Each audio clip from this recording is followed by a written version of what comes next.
Children, children.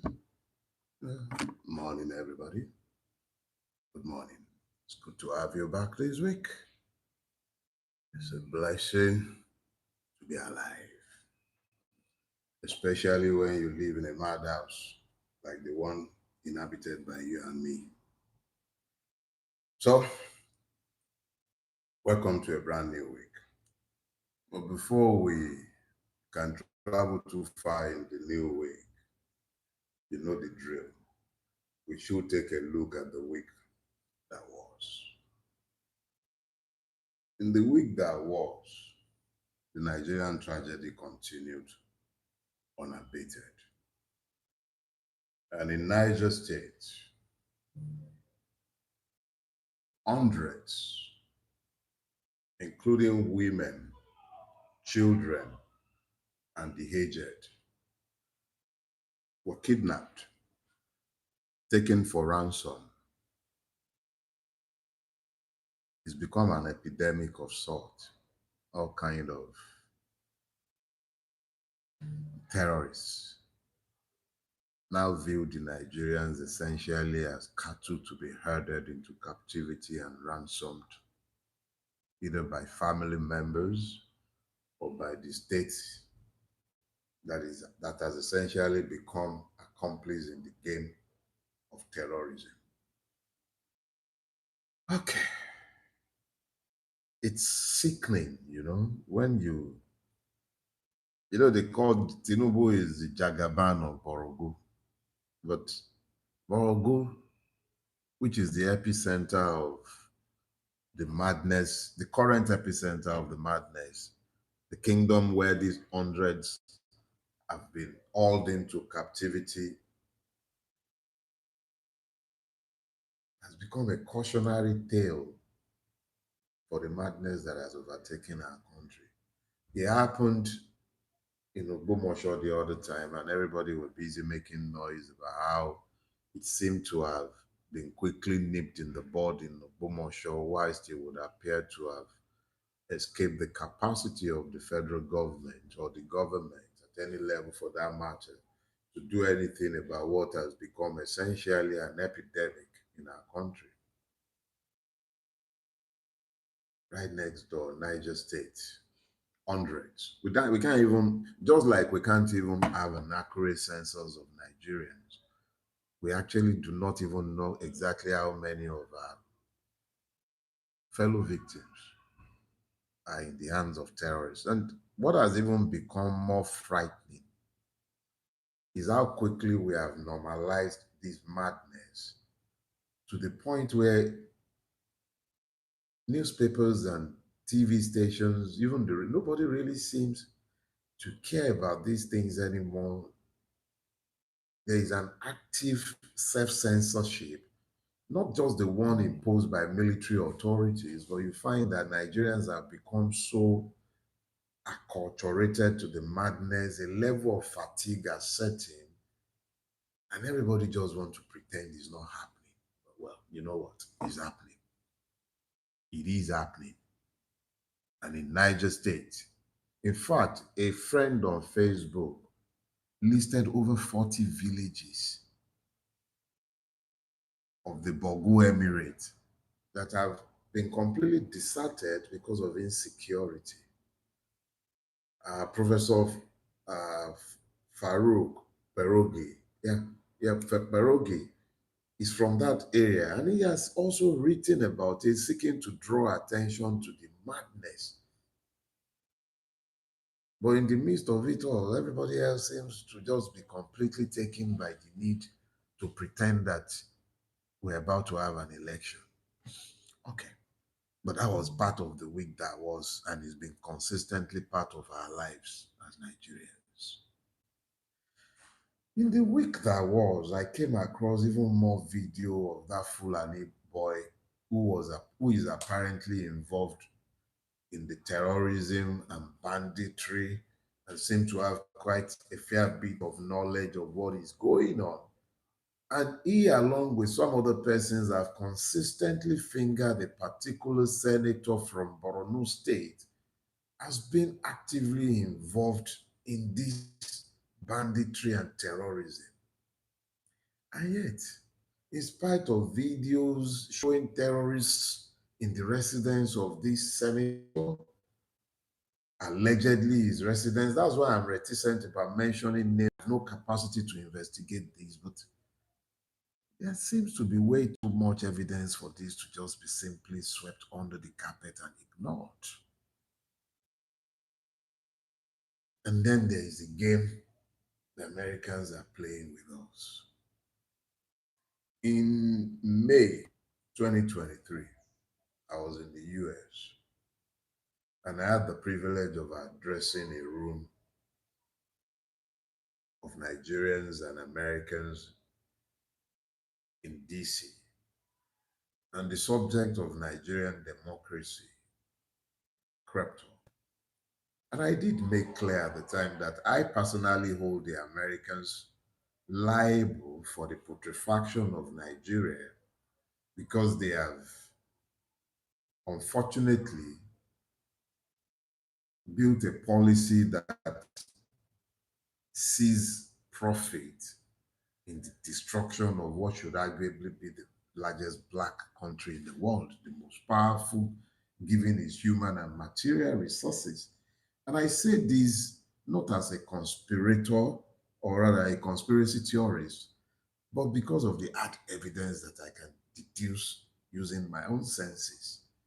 The rise of the APC, the role of Obama and the others in that, the rise of Islamist fundamentalism in Nigeria and the silence that has been the lot of the Americans, the refusal to speak when evil is happening in Nigeria, the way it's been mollycoddled. I spoke to this, and then recently we started this game again, Tinubu's record. If the Americans want to release that record, they would have released it already. It's a distraction. You all already know who is occupying your presidency. You don't need the Americans to tell you who is sat in your presidency and what it represents. And the Americans aren't about to give you their man. Who keeps, I think it's 399 or is it 499 pages of a dossier on a man?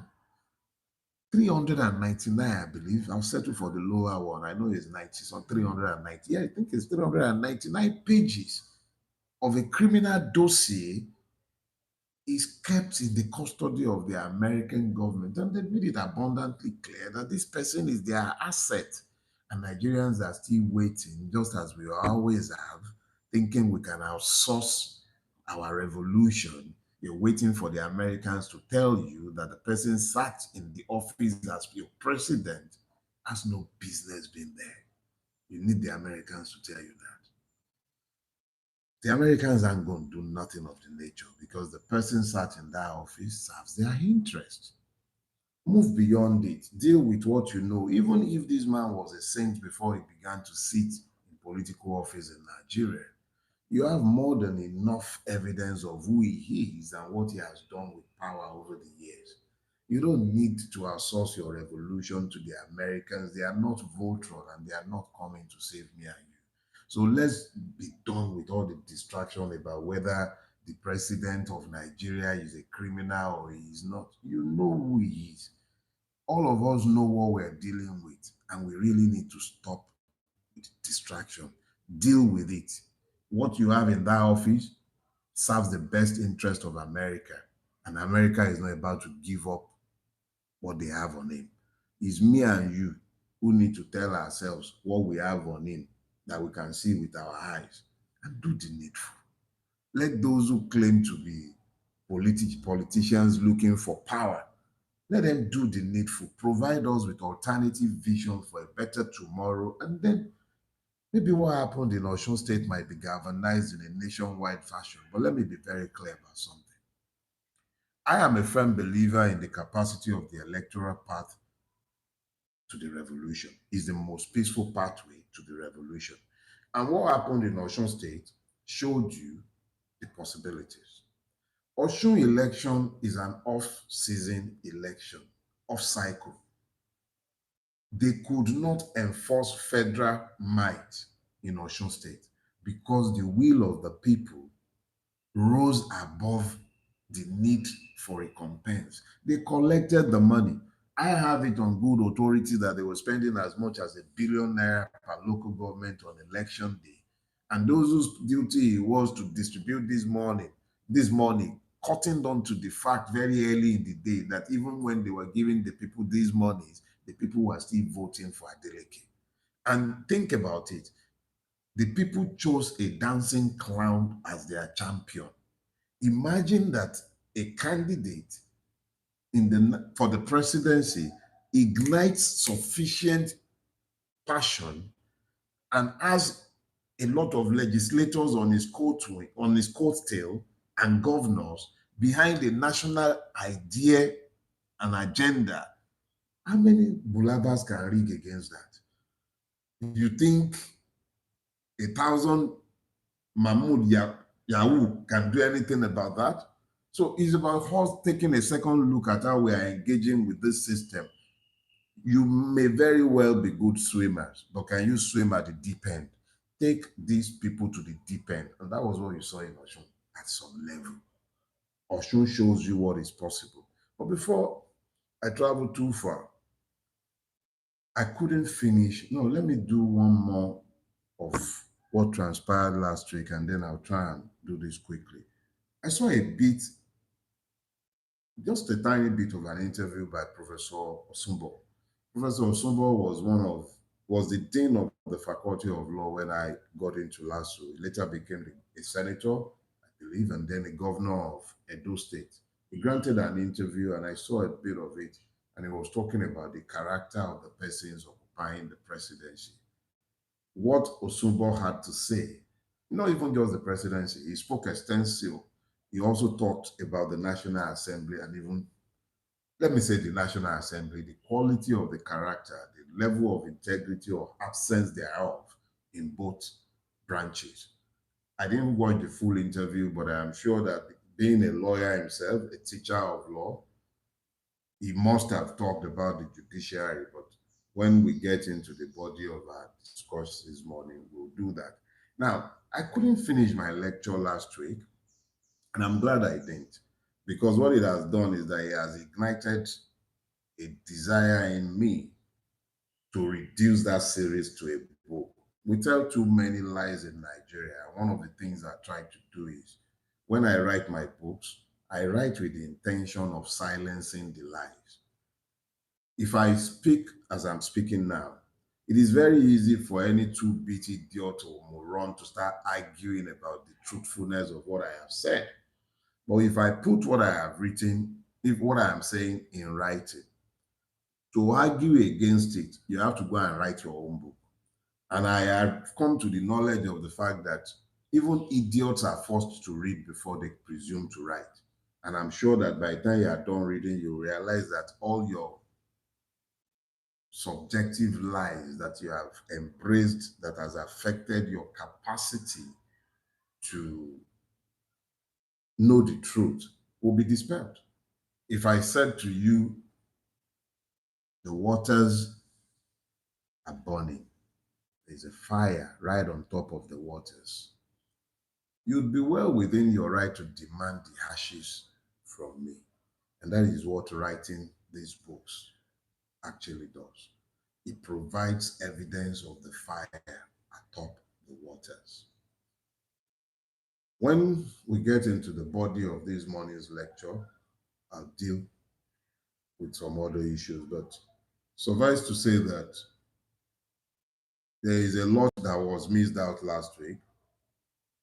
I don't believe it is gainful to bother to rehash. I think it is best to simply take the entire series and put it into a book.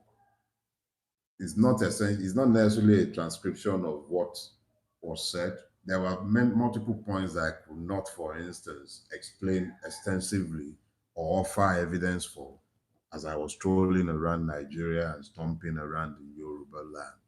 But I think it would be best if I'll reduce it to writing. God help me. That's another book that I have to sit down and find the grace and the space to write. But that is that as far the week that was. It's a brand new week. And in this brand new week, I've had a subject thrust on me. And I have chosen for myself the topic Nigeria, where the truth is a sin. You know, I grew up on the music of Fela, Nicola Pokuti, Peter Tosh, Bob Marley, and there is a Bob Marley track, Jaliv. And in Jaliv, he brought to fore a Jamaican proverb and he turned it into a song. And he said, the truth is an offense, but not a sin. The truth is an offense, but it is not a sin. This simply means that even when the truth hurts your ego, when it bruises your sensibilities or sensitivities, you really can't do nothing about it because it's simply the truth. If you don't like the truth, try doing the right thing. Because if it's hurting your ego or your emotions, it will simply be because what is being pointed to you is wrong. You knew it was wrong when you did it, but you either didn't know it was wrong and you just don't want anybody telling you that what you have done is wrong. So when you hear the truth, it sometimes offends you. It's your ego, it got bruised, see? And that's at a personal level. But that's Jamaica. And that was once upon a time the country called Nigeria. In the country called Nigeria, once upon a time, the truth could be told to the person who disliked the truth, but they really couldn't do nothing about it. I would explain myself. Before the colonials got into this land, before you have the white man darkening the shores of Nigeria, I can speak to other cultures where I can speak to mine. I'm a Yoruba man. And in my culture, we have a saying. They will say, Aki wisibe, kakusibe. You don't die where you say the truth. Embedded in that is actually the belief that every authority is predicated on truth. And each and every one of these authorities is seized of the duty to protect the person who has told the truth. I assure you that Yawale did a lot to reinforce that in my head. Yawale being my mother, the mother who fathered me. Another story for another day. But suffice to say that however egregious my offense, however silly I might have been, as long as I told the truth when asked, I was spared the rod. So I learned very quickly that in spite of the multiplicity of my offenses, if I was willing to admit to the truth of what I had done, my punishment would be minimized. The grandmother who was my mother, Igadubi, Yabi, Olombami Forunke, may she continue to rest in peace. She taught me at a very fundamental level. I was given to her when I was less than 2 years old. And she taught and ingrained it into my consciousness that òtítọ́ ló máa lékè irọ́. Òtítọ́ ló máa lékè irọ́ means the truth shall always prevail. The truth shall always prevail. And then as I was growing up, I had the privilege of listening to Ebenezer Obey as he turned that proverb into a song, pretty much like Bob Marley turned the truth is an offense, but not a sin into a song. He says, Òtítọ́ ló máa lékè irọ́, Ọládélé mi o, Mama yìí wá padà o. That means the truth will always prevail.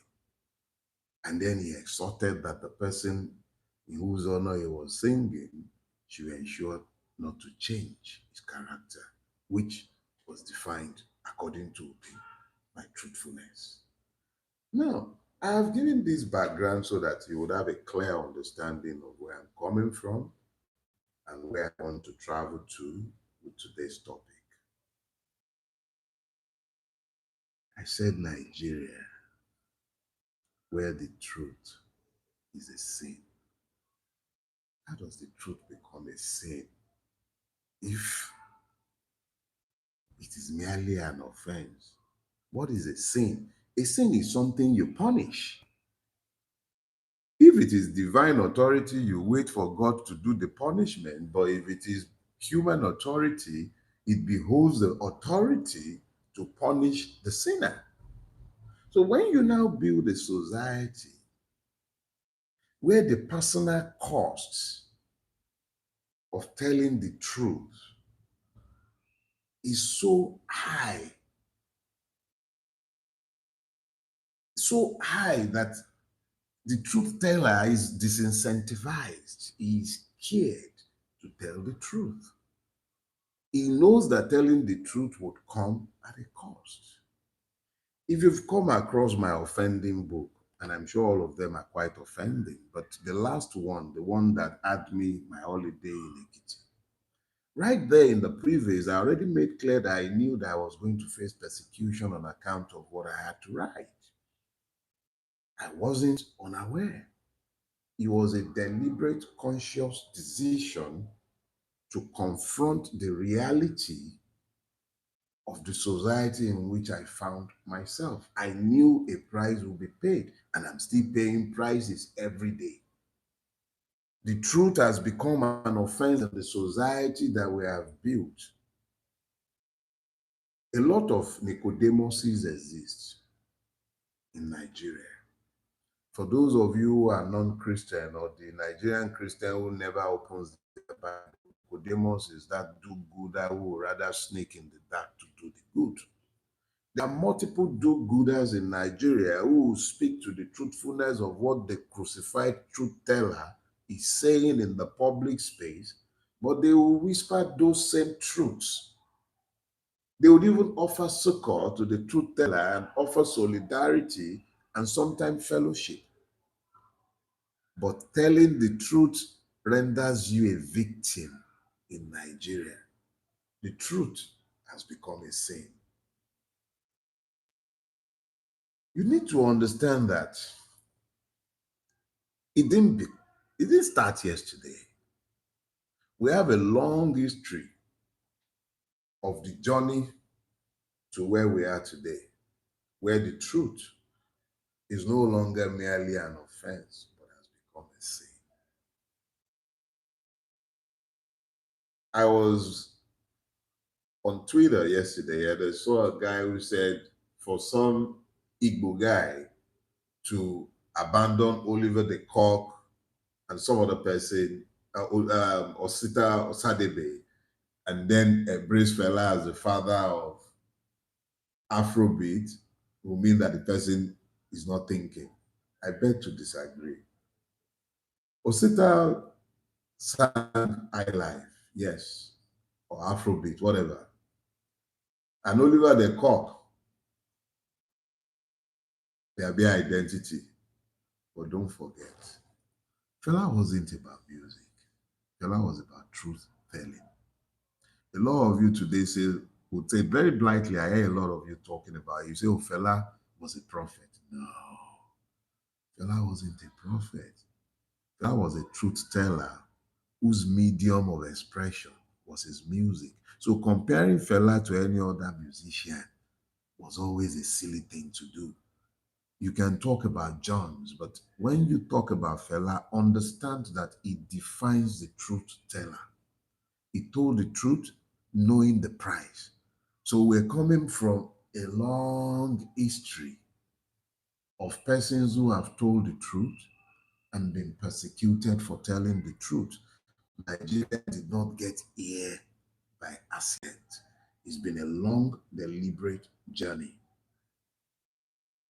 Fela was broken for telling the truth. Fela was demonized for telling the truth. Now only Fela they smoke Igbo for a generation.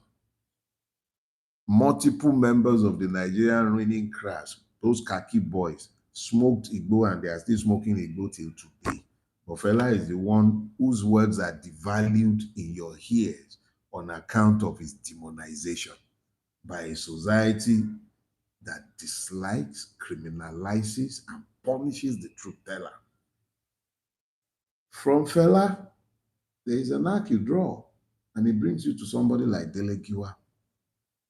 Dele Giwa's only sin was that he told the truth. The society knew who his killers were and who the ultimate killer is. But this society allowed it, found the grace to be silent about it as we began the movement from the truth being an offense, and it began the transition to becoming a sin. Dele Giwa died for daring to tell the truth. That's just the reality. I believe it was Ato Nwankwo that was sentenced to prison for sedition simply because he dared to tell the truth to Jim Nwobodo in a book. A book. He was sentenced to prison. It took, I believe it was the Supreme Court that eventually, in a landmark case that is still cited to today, freed Ato Nwankwo. Shugaba Abdurrahman was deported. That's where, in my generation, the word "sugarbalized" was coined. He was deported. He was a member of the legislative arm, the opposition, PRP or GNPP, I believe. He was deported using the powers of the state. The truth gradually morphed from being an offense to today becoming a sin. Multiple persons, that Paul Oriyomi, even our own Egmonbayo Ononuga, who is now today a defender of lies and a punisher of the truth teller,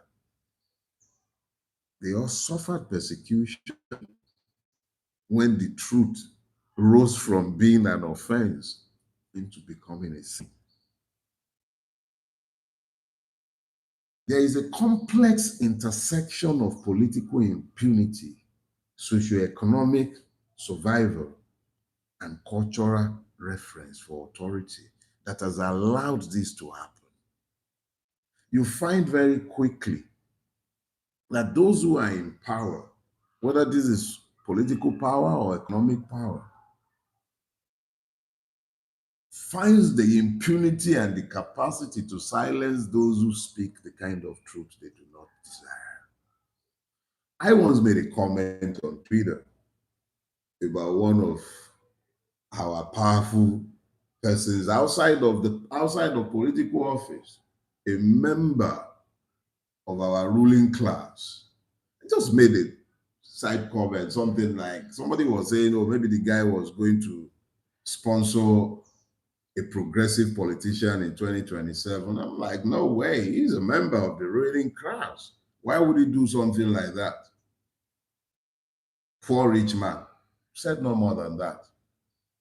Next thing I got was an invitation, and this person was already concocting cyberbullying charges against me. That is the kind of country we have evolved in, a democracy. The libel laws are not enough any longer. The truth must be criminalized. Have you noticed just how many cyberbullying cases are going on everywhere? The truth is an offense in Nigeria, and then it became a sin. When the truth becomes an offense, you find institutional capture. You find state agencies and public offices that are headed by compromised persons who hate the truth. They turn the truth into a sin to be punished. The other day, I think it was Yele, another person who has suffered multiple persecution simply for telling the truth. It was Yele that drew attention to the fact that some girl, some lady, a student in a Nigerian university, was remanded in prison, brought for prosecution, or shall we say persecution, by the EFCC for cyberbullying or some stupid charge like that. The girl had exams, but the EFCC, who should have more than enough questions to be asking Yari, who had $1 trillion to spend on a power plant, or was it trillion naira, whatever, a man who has never done any business in life. The Nigerian anti-corruption agencies didn't have time for him, but they had time for undergraduates, and not for financial crimes. Not for financial crimes, ostensibly for something said against the chairman of the EFCC. That was the basis for getting a remand order. Journalists have become endangered species. Whistleblowers are in trouble. There is a boy. All he did was raise alarm about organ harvest in the Nigerian police. I believe he's still in prison till today. You find that those who should be investigating allegations of criminality are the ones prosecuting those who should be their allies. They don't have time to pursue real crime. All they want to do is to chase after the innocent.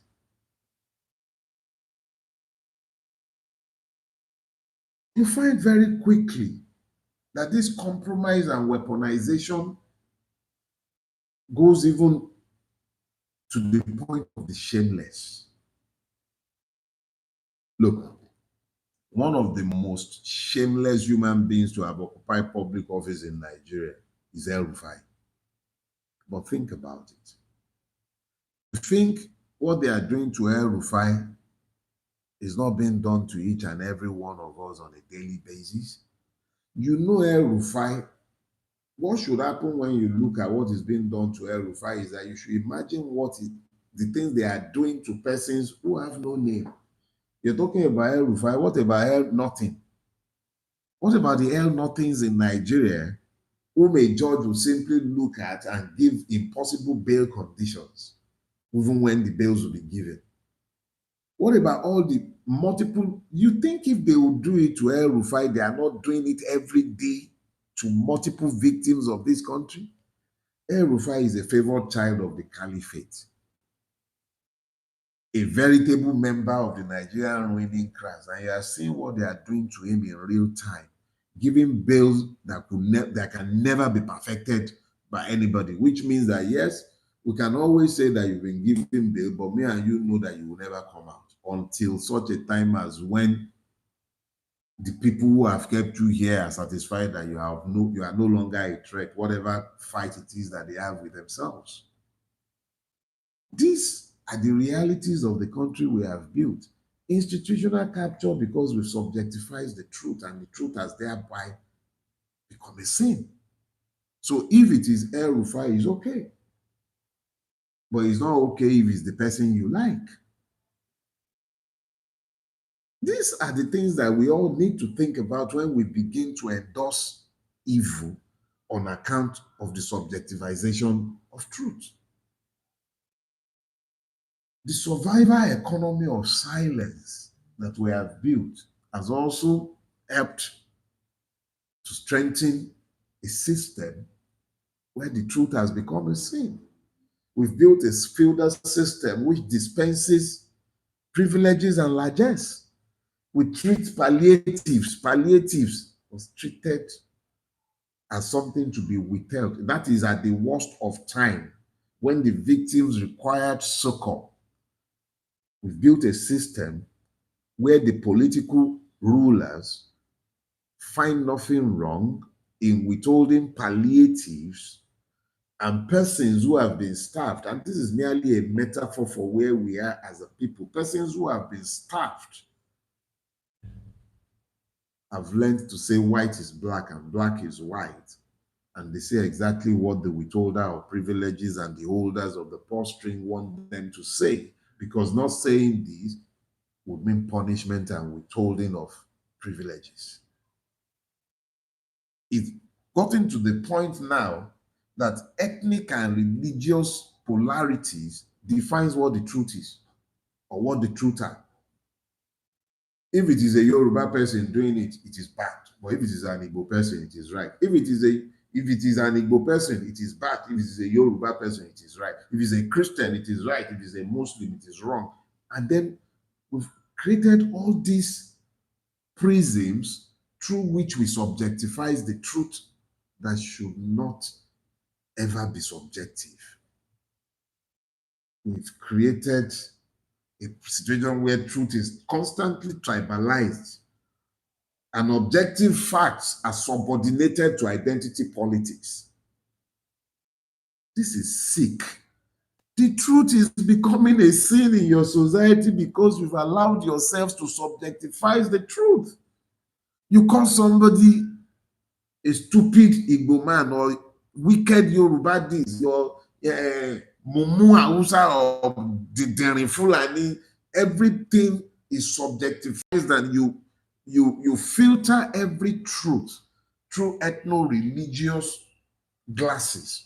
What happens at the end of the day is that the truth is no longer the truth, except it fits into a construct that performs to your expectation as a bygot. And then all of us are suffering for it together. During the course of the week, I came across the work of a gentleman known as MC Always. I've seen bits and pieces of him around the force, some activist who speaks in Yoruba, and I came across one of his works, and it brought something home to me. The guy was drawing attention to the rot in the health sector, and he pointed out how, as big as Lagos is, we cannot be said to have anything called the health sector. And I shared this post.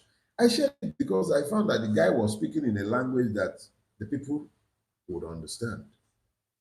This is not partisan. Whether you are Igbo, Yoruba, Fukurukuru, Fulani, Hausa, Ijo, Urobo, whatever you care to be. If you live in Lagos State and you pay your taxes in Lagos State, you have a right to expect some level of services from the government. This is the fourth largest economy in the whole of Africa. Lagos State does not have a viable radiology department. But this is permitted because those who should be demanding are busy arguing about the ethnicity of the persons offering to do the work. Some idiot said he was boarding Enugu here, and the only problem he had with the airline was because the pilot was a Yoruba man. And I asked myself, so the fact that he's a Yoruba man makes him less of a pilot. The madness that we have embraced, somebody is telling me he hates racism, but he's espousing ethnic bigotry. And he fails to make the connection to understand that he is actually the stupid cousin of the racist. We've built a society where the truth has become a sin. How did we get here? You either subjectify the truth or you dismiss it when it's applied to your favorite person. A criminal is a criminal is a criminal is a criminal. Ethnicity or his religion.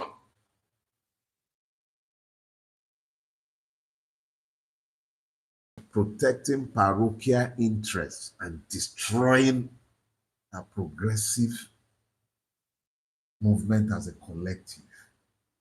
And you don't see anything wrong in that. In the society, there is a cultural paradox that shouldn't be lost on all of us. We place a premium on age. Oh, respect age. Oh, respect authority. And then these are weaponized against the people themselves. Oh, don't say that. How can you say that about the old man? Oh, don't say this. How can you say that about him? Don't you know that he's one of us? Gbogbo aṣọ and salon is not everything you say in public. It subjectifies the truth. And it comes back to bite all of us. Let us be clear about something. A society that subjectifies the truth, that weaponizes lies to punish the truth teller, is not one that is bound for greatness. As I begin to bring these home, I'll deal with an issue that arose last week and that also says a lot about who we are, who we have become, where we are, and about where we need to be. A couple of weeks ago, I received an invitation from the NBA, communicated to me through a friend. And I did explain on checking my schedule that it clashed with another appointment that I couldn't cancel in Lagos last week, Tuesday. So I was spared to a very large extent the brouhaha, aga-haga, what are those big words that has come out of the Port Harcourt conference. I was scheduled to speak on the same panel as Very Dark Man. Fortunately for me, and I'm very happy I didn't attend now because I've been spared that stress. Fortunately for me, I did not attend. And my non-attendance is a blessing. God orders the steps of the righteous. I don't deem myself righteous, don't worry, I'm no saint. But God helped my house. I did not attend. Because if I had attended, I'm sure that somewhere along the line I would have been drawn into that controversy. And I was somewhat drawn into it, but thank God it was limited. But let me now deal with my own take on it and bring it into consonance with the topic I've picked for myself this morning. I don't know Martin Ose, otherwise known as VDM. I have never spoken with him in my life. I do not have his phone number. We do not follow each other on social media. At least I know I don't follow him. I don't know if he follows me. I have never met him. We don't have mutual acquaintances. He has never sent a message to me. I've never sent one to him. I know nothing of him beyond what I see on social media. It is not my place to tell the oppressed how he should fight against his oppressor. You will never find a record of me condemning someone fighting against the system. It's not my place. Everybody will decide the weapon of their war. It's not my place. What I have had to say so far on the controversy is not an endorsement of VDM. It is an indictment of the NBA and of the judicial system. I have been a victim of Nigeria all my life, but I have been a particularly punished victim of the Nigerian legal system. It sent me to prison for no reason. And I'm still facing trial today because of the uselessness of the Nigerian judiciary. So, when I heard the hypocritical arguments against the participation of VDM, I asked myself, exactly what is the problem here? Is this guy responsible for the problem of the Nigerian judiciary, or is a creation of the Nigerian judiciary or its failure? These are the critical questions that the NBA and Nigerian lawyers ought to be asking themselves, if you have built a society where the truth has become a sin, is it any surprise that vigilantism has become the lodestar in that society? If coming to court to seek redress has become a farcical gyration. For instance, I'm a lawyer. I've been in court against lawman in Lagos State. I think my suit is about 5 or 6 years old. We haven't had a single day of trial. Maybe if I'd gone to VDM to find justice, he would have found me justice already. It is the failure of the Nigerian judicial system that has led to the failure of the Nigerian state, that has led to the emergence of VDM and the like. If Nigerian lawyers, who are the first line victims of the destruction of the Nigerian judicial system, because you'll soon be jobless, all of you at this rate, if the people loses confidence in a judiciary, of what use are the lawyers? Already we are in a situation. I knew before I became a lawyer that the judiciary was gone. I didn't retire on account of the fact that I became disillusioned with the judiciary. No, I always knew the judiciary was useless. I knew that before I became a lawyer. I read law so that I might know how to navigate the evil forest that we have managed to construct and call a country. So if you have a situation where you are unhappy with the way a man has told you the truth, or the fashion in which the truth is delivered, the first thing you need to do is examine yourself. Be sure that what you are being told, to which you are objecting, is not the truth. If it is the truth, address the issues. Leave the messenger alone. How did VDM emerge? A society that has law and order, that is ruled by law, that has a functional police system, a functional court system, would not even tolerate the presence or existence of a VDM.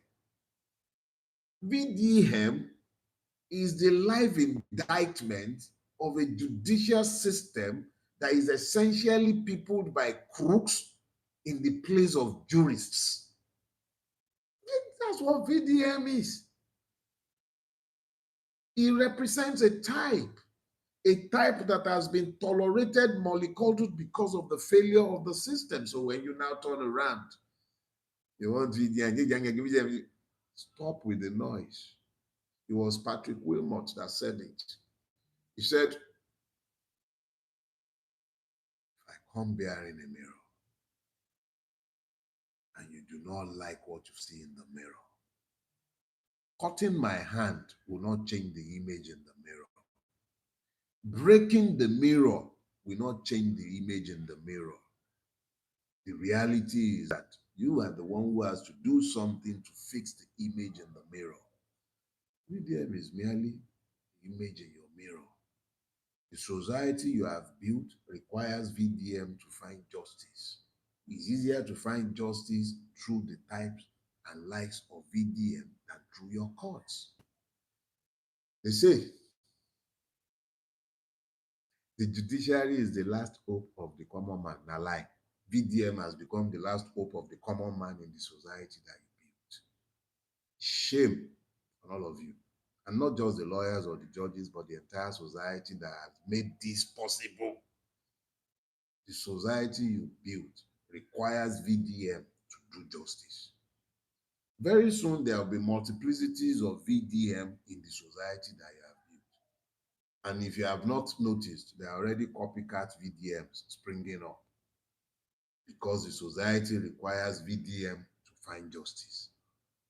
How much of a shameful society have we built? Or shall I say shameless society? Because if this society were not shameless, It will recognize that what you are saying, the VDM you are saying, is what they call the first sign of winter. When a system breaks down from within, imploding in real time, solutions are thrown up because nature abhors vacuums. If the courts are useless, the VDMs of this world will emerge. And if you think VDM is the end of it, that's the best you're going to get. The ones who will come after, you will have reason to gnash your teeth. If carries no gun, some of them will come behind him and they will carry guns to enforce their wills. The reality of the matter is that look very well in that mirror. Look well in the mirror that is being held up for you. If you have built a society where the truth has become an offense, it is because the law does not rule in that society. In societies where the law rules, the truth is protected almost at any and all cost.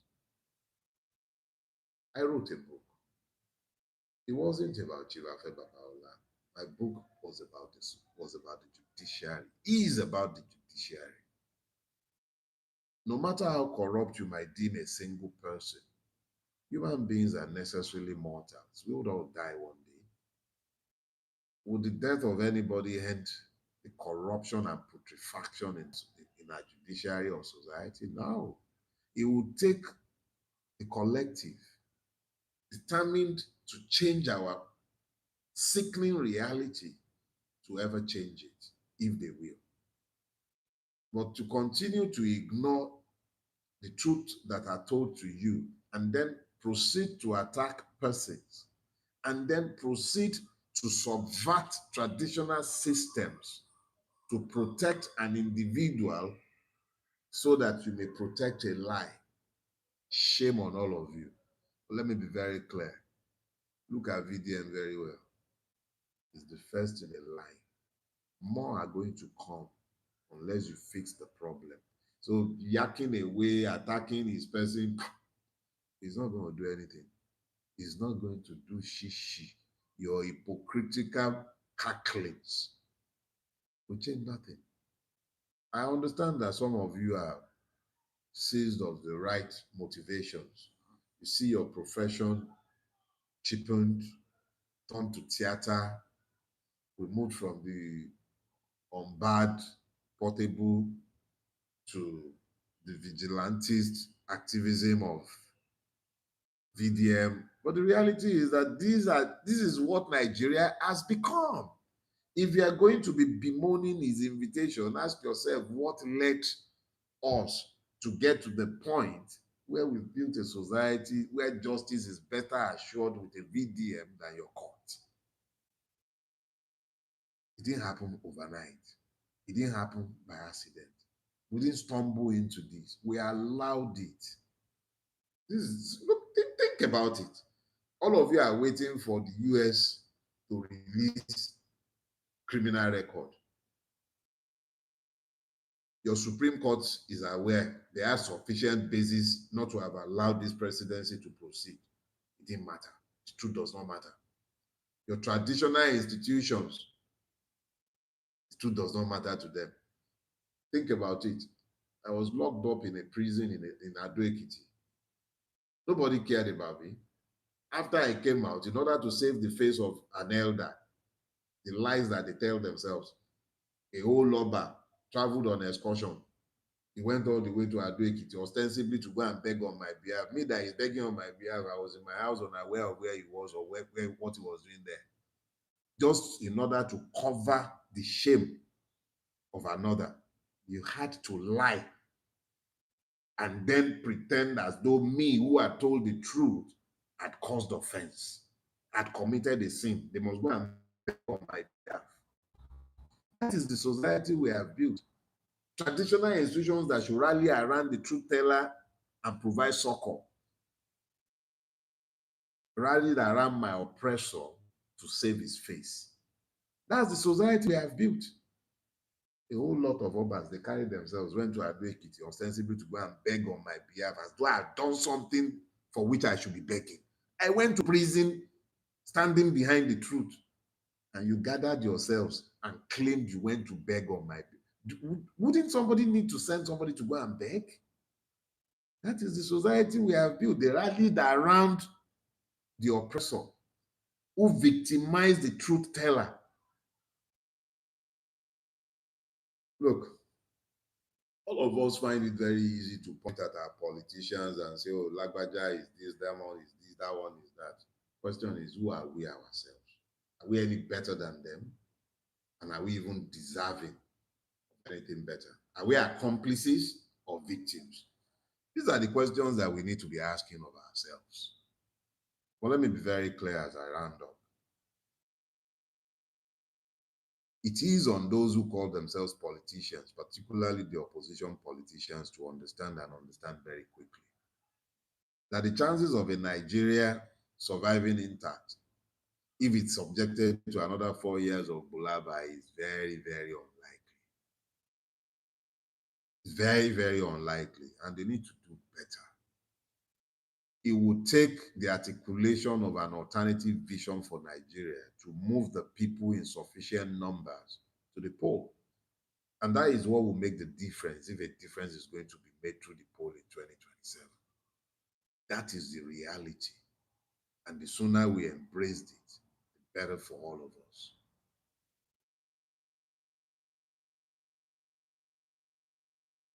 My people says, and I'll round up on this note, Aboro, là ń sọ fọmọlúàbí, tó bá dénú ẹ̀, àdòdìdì. Half a word is enough for the wise. That is the adumbration of that program. We need to do better. We have to stop subjectifying the truth, and we need to find common purpose. Osun proves that this can be done. Osun proves it. It's not too late. The initiative lies in the hands of those who call themselves political leaders and opposition members. Find a different pathway for the people. Articulate this. We cannot continue to live in a society where the truth has become a sin. It's not done. Richie Masango, all he did was to assert the truthful nature of his ethnicity. There is nothing called Hausa Fulani. Richie Masango is Hausa, and he declared it. That's all he ever did. That's all he's ever done. And then, because of that, the truth becomes a sin. He's been held, kept in captivity for over 80 days. And a court still agreed to allow the DSS to keep him for another 60 days because they are investigating. How do you investigate someone for 60 days and for 80 plus days, and you're still keeping him for another 60 days to be investigated? The truth has become an offense in Nigeria because of the weaponization of law enforcement agencies, who, in the absence of laws to enforce, begins to enforce madness. Richie Masango is not a criminal, he's a truth teller. Nothing within they call Hausa Fulani, that's a fraud. Hausa is Hausa, Fulani is Fulani. If a man's parent comes from both ethnicity, he can always say, oh, I'm part Hausa, I'm part Fulani. But you don't force a man to accept an identity that does not belong to him in order to preserve the lie of an Hausa Fulani ethnicity. The lie must stop. The truth is an offense, is not a sin. And to build and construct a society where it is a sin is to build a putrefied one.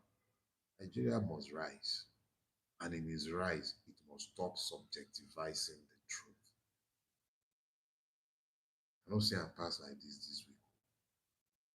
Man, we'll see ourselves next week. Keep up your hope. Don't allow yourself to give it up. I promise you, I'll turn that series into a book so that those who want to argue with the truth can have fun arguing with the truth. Until next week, I will see you. Be good. God bless. Oh, didn't you notice? We got good network this week because there is no rain. Apparently, Elon never find way to stop the rain from affecting network. But thankfully, it's not raining today. So I'm gonna see you guys next week. Take care of yourselves. Bye bye.